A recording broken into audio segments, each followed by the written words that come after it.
સમજાવ્યા પછી વાત કહી રહ્યો છું કે તેથી મેં આ વાત કહી કે પ્લે ગ્રુપથી લઈને અને સ્નાતકોત્તર જે વિષય છે એ મહાપ્રભુની વાત. પ્લે ગ્રુપમાં આજકાલ તો રિધમ સાથે એ રાઇમ શીખવાડવામાં આવે છે. એટલે તમે રિધમ સાથે હાર્મોનિયમ, પેટી, તમે તબલા બધું રાખો, એમાં કઈ વાંધો નથી.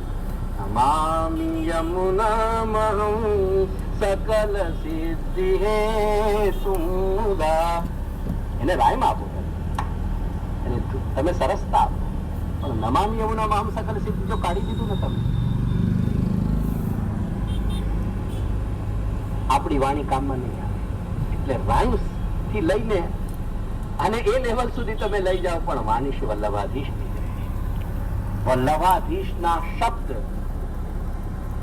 અને હું અનુવાદ નથી કહી રહ્યો, અનુવાદ કરીને એને સમજાવો એની ભાષામાં, પણ શબ્દ ત્યાં ઉપસ્થિત રાખો. શબ્દ રહેશે ને તો તમને શબ્દનું બળ મળશે, સામર્થ્ય મળશે. ગ્રંથ સર્વે રસરૂપ કીધા.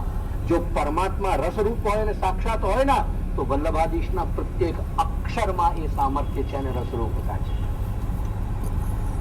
ગ્રંથ સર્વે રસરૂપ કીધા, એટલે એ રસરૂપ ગ્રંથોને સામે રાખવાની. એટલે કદી એવો વામનો પ્રયત્ન નહીં કરતા કે જેમાં મહાપ્રભુની વાણી ના હોય. મહાપ્રભુની વાણી મૂકો, એનો શબ્દાર્થ કરો અને શબ્દાર્થનો ભાવાર્થ સમજાવો. પરંતુ લક્ષ્મણ રેખા ચારે તરફ બનાવી રાખો. શ્રી મહાપ્રભુના શબ્દ, મહાપ્રભુની વાણીની લક્ષ્મણ રેખાથી બહાર તમે નીકળવાનો યત્ન કરશો તો તમારા માટે ઘાતક છે. કેમ કે એક નહીં, અત્યારે અસંખ્ય રાવણ ઉભા છે અને તમારું હરણ કરતા એ જરાય નહીં ચૂકે. પરંતુ એક નહીં, 1000 રાવણની એ સામર્થ્ય નથી જેના સામર્થ્યથી ઇન્દ્ર ગભરાવતો હતો. એ રાવણને પણ છલ કપટ કરવો પડ્યો બ્રાહ્મણને, અને એની તાકાત નહોતી કે લક્ષ્મણ રેખાના અંદર પગ મૂકવાનો એ વિચાર પણ કરી શકે.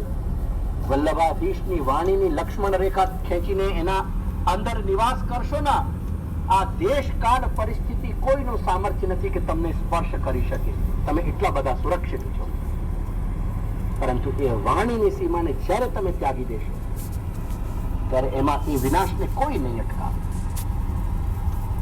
એ વિનાશ